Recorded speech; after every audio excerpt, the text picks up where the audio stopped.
စာရေးနေရင်းနဲ့ပေါ့နော်ကျွန်တော်စိတ်ကလေးတစ်ခုရလာလို့ပါစာမေးပွဲရလည်းတဖြည်းဖြည်းနဲ့နီးလာပြီလို့လည်းဆိုရမှာပေါ့စာပွဲနီးလာပြီဆိုရင်ကျွန်တော်တို့ကျောင်းသားကျောင်းသူတွေအနေနဲ့သူတပြင်းပါဂယူဆဲမလဲဆိုတော့ကျမကြီးဂယူဆဲပါမယ်ဖြားတာနာတာမူးတာဝေတာဒါမျိုးဖြစ်တတ်တယ်အဲ့တော့ကျမအများကြီးမှကျမကြီးတစ်ခုချွေးသွားမယ်ဆိုရင်ဒီနေ့လုံးနော်ဒီနေ့ပတ်လုံးကြိုးစားခဲ့သမျှအချင်းကြီးဖြစ်ရတတ်တယ်ပေါ့အဲ့လိုမဖြစ်အောင်လေးပဲကျမကြီးအနေအထိုင်အစားအသောက်အသွားလာနောက်ဆုံးပိုင်းကျွန်တော်ရေချိုးတာကစသတိထားရမယ်နောက်တစ်ခုကတော့ဗာပြောချင်လဲဆိုတော့ကျွန်တော်တို့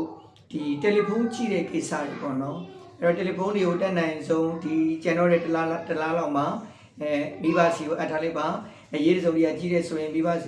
တွေဖုန်းကိုအသုံးပြုပါအဲ့တော့တယ်လီဖုန်းကြည့်ပါများလာတဲ့အခါကိုယ့်ရဲ့စိတ်ကတယ်လီဖုန်းနဲ့ရောက်သွားလိုက်ဦးတော့ဘာပုံနဲ့ဒီလိုဘာပုံမလုပ်နဲ့ဒီချိန်မှာကိုယ့်ရဲ့ကျောင်းကန်အတီးတီးရဲ့ဆရာမတွေကကိုယ်သက်မှတ်ပေးထားတဲ့အရာတွေရှိလိမ့်မယ်အဲ့အရာတွေကိုပဲဒီဇိုင်းမတ်အချိန်ပေးပြီးတော့လုပ်ပါခိုင်းမှဆောင်ရွက်ပါမြန်မာစာဆိုရင်ဘာလို့လဲခက်စစ်တီချက်ရပြီလို့ချရေးအလင်္ကာတွေဖတ်ချက်ရပြီလို့ချရေးဒါမြန်မာစာအင်္ဂလိပ်စာဆိုရင်ဒီဘက်အင်္ဂလိပ်စာမိခင်ဘာသာစကားမဟုတ်တဲ့အတွက်ကြောင့်မို့လို့ဘာလို့ရမလဲဆိုရင်လေ့ကျင့်ခန်းတွေများလုပ်ပါနော်မိကုန်းခဏနဲ့ဖတ်ပါမိခင်တွေကအင်္ဂလိပ်စာတွေဆိုလို့ရှိရင်လည်းပဲအပြင်အမေးတယ်လူပေးအမေးတယ်ညာအမေးတယ်ဖြစ်သွားကြတယ်ဒါကတော့သူတို့ရဲ့မေးမြန်းမှုပေါ့ခေါ်တော့ဘာဖြစ်ဖြစ်တင်ပြစင်ထားမှာပေါ့နော်နောက်တစ်ခုကသင်္ချာကခန်းကြီးတော်များတယ်လို့ပြောတယ်တချို့ဆိုလို့ရှိရင်မနေဘူးပြီးအောင်သင်ရတာလည်းရှိတယ်တရားဘူးမေးတယ်တရားဘူးဖြစ်ရတယ်လို့ဆိုပြီးတော့လည်းပဲတရင်စကားတွေကြားတာလည်းပဲရှိတယ်ဒါတွေကတော့သူတို့ပဲသိမှာပေါ့နော်သင်္ချာ view site မှာခဏတွက်ပါယူပါဗေဒမေကုန်းဖတ်ပြီးတော့ဘာဖြစ်လို့ဖြစ်ရမှမသိပဲဖြစ်တတ်တယ်အဲ့လိုမဖြစ်အောင်မေကုန်းတွေကိုကြိုးပြီးတော့ဘာလို့လဲကြိုတင်ပြီးတော့လေ့ကျင့်မှပြင်ဆင်မှဓာတုဇီဝဒီတိုင်းမှာပဲဘောဂဗေဒလည်းဒီတိုင်းမှာပဲပြောချင်တာတွေကတော့အများကြီးပဲကိုယ်စာဝကြည့်နေရင်အဖြစ်ဒီလိုတစ်ခုအနောက်ရှက်ဖြစ်သွားမှလည်းပဲ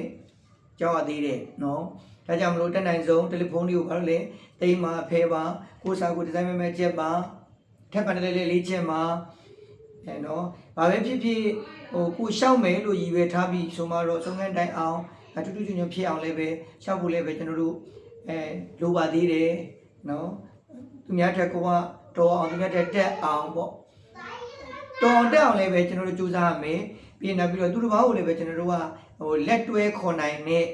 စိတ်မျိုးလည်းပဲမွေးထားနိုင်ရမယ်စံဝေဒနာနည်းဖြစ်တဲ့ကြောင့်တော့ဘာလို့လဲဆိုရင်စိတ်သဘောထားကြီးထားပါမေတ္တာပွားပါ